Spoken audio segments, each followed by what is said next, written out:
आज जो कल्याणमय व्यक्ति तुम्हारे प्राणों में जाग रहा है, जो कौरवों के विनाश पर रो रहा है, उससे एक बात पूछो कि जो समुदाय पांडवों के साथ उनके बुरे समय में खड़ा था, क्या महाभारत उसके लिए होना अनिवार्य नहीं था? जब पांडव भिक्षु बनकर निकल लिए थे सब कुछ छोड़कर, वो समुदाय मित्र बनकर तब भी तुम्हारे साथ खड़ा था। जब पूरी सभा में द्रौपदी का वस्त्र हरण हुआ था तो वो केवल द्रौपदी का नहीं था, वो पूरे समुदाय का वस्त्र हरण था। जब तुम चुपचाप उस सभा में बैठे हुए थे तो क्या वो पाप नहीं था या फिर वो पुण्य था? पूछो, क्या उस वक्त जो भीम की आंखों में क्रोध आया था वो पुण्य था या पाप था? जो अखिल कल्याण में है व्यक्ति तेरे प्राण में, कौरवों के नाश पर है रो रहा केवल वही, किंतु उसके पास ही समुदायगत जो भाव है, पूछ उनसे क्या महाभारत नहीं अनिवार्य था? हार कर धनधाम पांडव भिक्षु बनकर चल दिए, पूछ तब कैसा लगा यह कृत्य उस समुदाय को जो अनेका था विरोधी पांडवों का मित्र था। और जब तूने उलझकर व्यक्ति के सदगर्म में क्लीव सा देखा किया लज्जा हरण निज नारी का, द्रौपदी के साथ ही लज्जा हरी जा रही थी उस बड़े समुदाय की जो पांडवों के साथ था। और तूने कुछ नहीं उपचार था उस दिन किया, सो बता क्या पुण्य था या पुण्य में था क्रोध वह जल रहा था आग सा जो लोचनों में भीम के।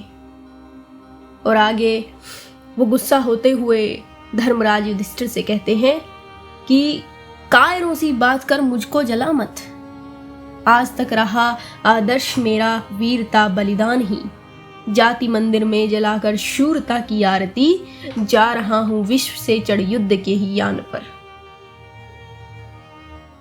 त्याग तप भिक्षा बहुत हूँ जानता मैं भी, मगर त्याग तप भिक्षा विरागी योगियों के धर्म है, या कि उनकी नीति जिनके हाथ में शायक नहीं, या मृषा पाखंड यह उसका पुरुष बलहीन का जो सदा भयभीत रहता युद्ध से, यह सोचकर ग्लानि में जीवन बहुत अच्छा मरण अच्छा नहीं।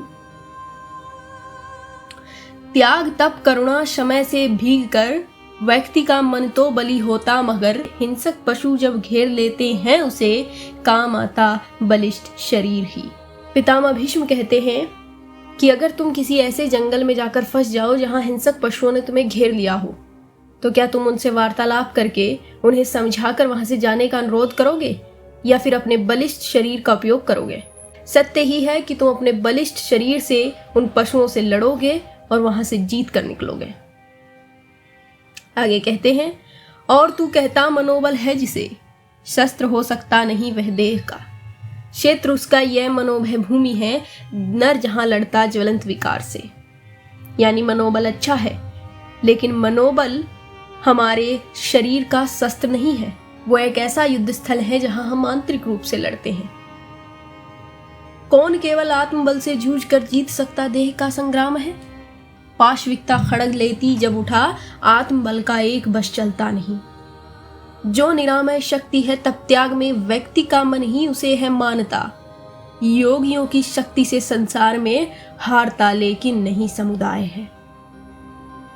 और अंत में वो उन्हें बहुत अच्छी बात सिखाते हैं कि जब राक्षसों का आतंक बढ़ गया था तब भगवान श्री राम ने भी धनुष उठाया था।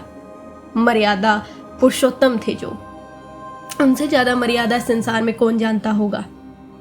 और उसके बाद कहते हैं कि जब भगवान से पूछा गया था कि जो लोग अपने रास्ते से भटक जाते हैं, जिनकी मति भ्रष्ट हो जाती है, क्या उनके लिए शस्त्र उठाकर उन्हें मार देना ही एकमात्र उपाय बचता है?